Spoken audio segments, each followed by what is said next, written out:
Japanese fashion sucks. I'm just joking. Like, if you're hip to what we do over here on the casual, you know we prop up Japanese street fashion quite a bit.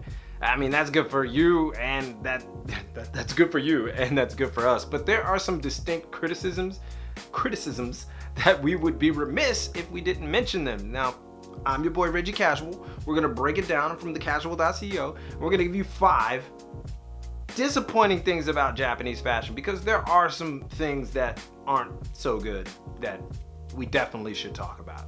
Number 5, nonsensical English typography graphic designs. Basically, nonsensical English. For those of you that have been to Japan, you know exactly what this is, but for those of you who don't know, let me tell you that it gets pretty damn awful. Some of the lesser known secrets about Tokyo is that it's an international city, but it's not very accommodating if you can't speak just a little Japanese. But that doesn't stop would-be designers who don't really know English that well from making a buck off of crazy English graphic prints and designs.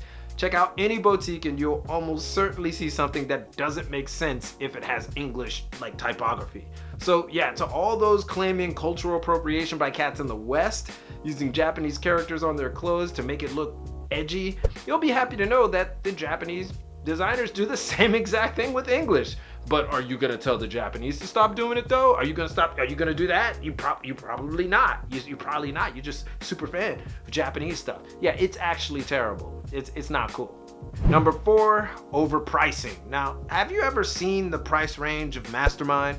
Oh yeah. Like, it's made with cashmere and it's still goddamn ridiculous. Now, the thing is, Mastermind isn't the only offender in this area. Many brands in Japan overprice because of the lifestyle they present and not necessarily the quality of the clothes. Entry-level pieces like tees can often see nothing less than $50 USD, comparably speaking, even for new brands. And while I admire the aspect of not selling your brand short, it's still quite odd when brands insist on selling a standard tee for like $60 to $70 right when they start. And of course, with price usually comes quality, but I assure you that most brands charge a lifestyle tax that cannot be ignored. I'm looking right at you, Double Taps. It's like the main culprit, and one could argue undercover. But I digress again. Unfortunately, a lot of overpriced nonsense comes off as a little bit gimmicky, and it's just a little try hard. It's not always justified, is what I'm saying. You don't have to charge $90 for that shirt. You could charge, like, you know, it's like 50, 40. We could do 40. Ah, you know what I'm talking about. Number 3, online shopping.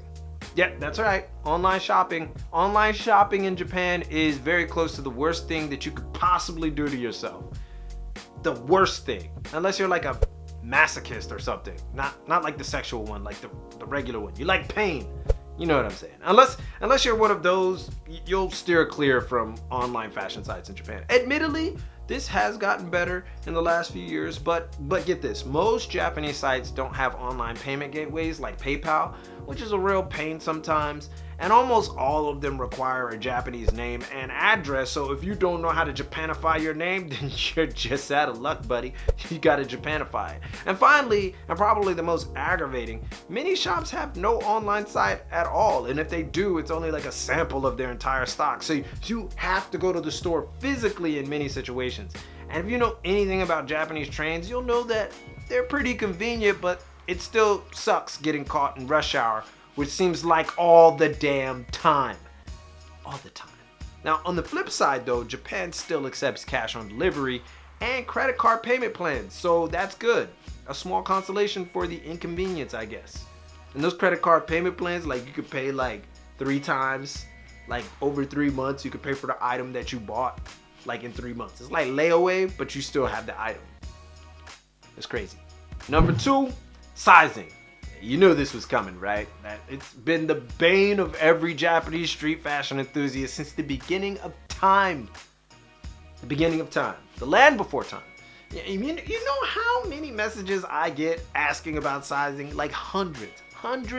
And you know why? Because brands in Japan are inconsistent as hell. I mean, I literally went to a store one time and asked about the size of a tee for a particular brand, and the shop employee said to me, Japanese sizing, but oversized. Like Like, I get that, but what the hell does that mean for real? Does that just make it Western size? Or I don't know. Not to mention that no brand actually knows what a large is. Vanquish large is a US small. Bape large is a medium.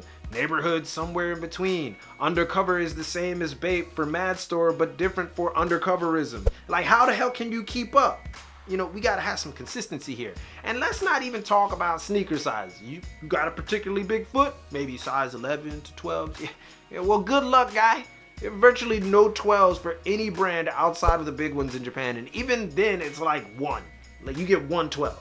So if you have a big foot and you like sneakers and you plan to come to Japan to live, you better lock down your plug right now. Like, right now, because it is treacherous in these streets. There ain't no 12s.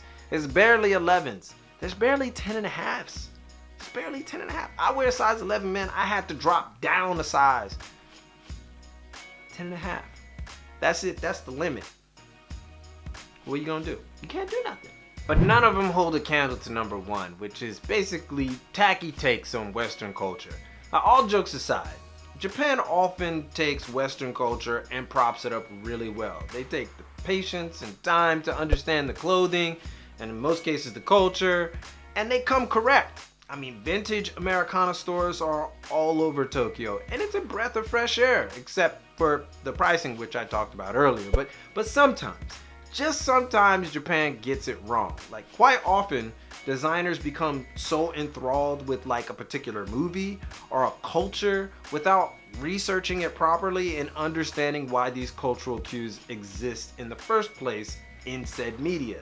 So, for example, there's so many hip-hop faux pas, punk miscues, and Caribbean mistakes, and it can be quite overwhelming sometimes because it's not really the true thing. I mean, there's nothing wrong with having hydraulics on your car, but when you're rolling down the street like the homies in East LA with Loco on your bumper in Tokyo, it kind of seems suspect. And unless you know that culture for sure, unless you've been chilling in East LA with the homies down there, then it's kind of try hard. It's kind of fake. I know you not about that. And I guess that's the biggest criticism, because in Japan, I found many street culture fashion enthusiasts, or just street culture enthusiasts in general, who loves American street culture.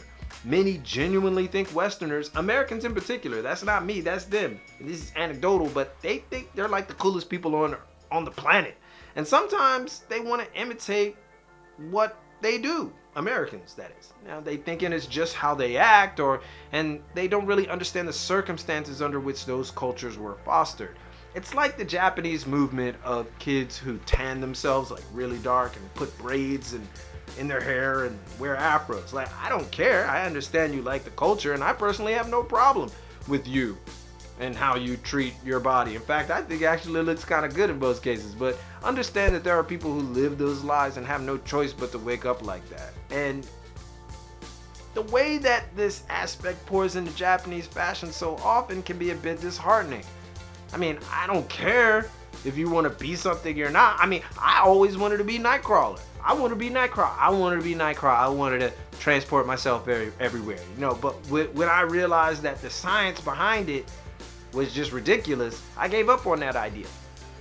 I can't change this, right? But it's only because of the science. So all I'm asking is understand the science.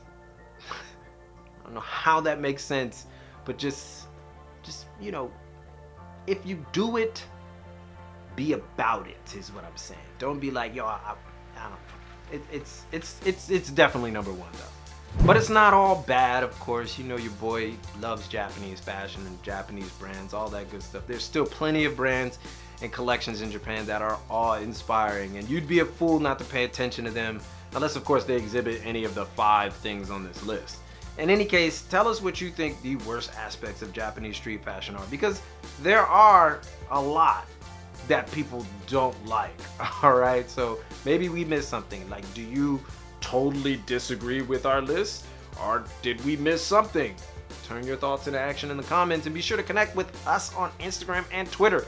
But most importantly, keep it locked right here for all of your info on Japanese street fashion and culture. And if you haven't already, push that red button and keep it casual. It's your boy, yoroshiku onegaishimasu, and I'm out. Wait, I know I had y'all shook though, right? I had y'all shook because you thought the Japanophiles came out. They said, why did Japanese fashion suck? It doesn't. It was quick. It was about to be quick with the thumbs down. But I got you though. I got you. We're gonna do more stuff like this. I'm gonna be messing with y'all all the time. It's too bad. Too bad. Too bad.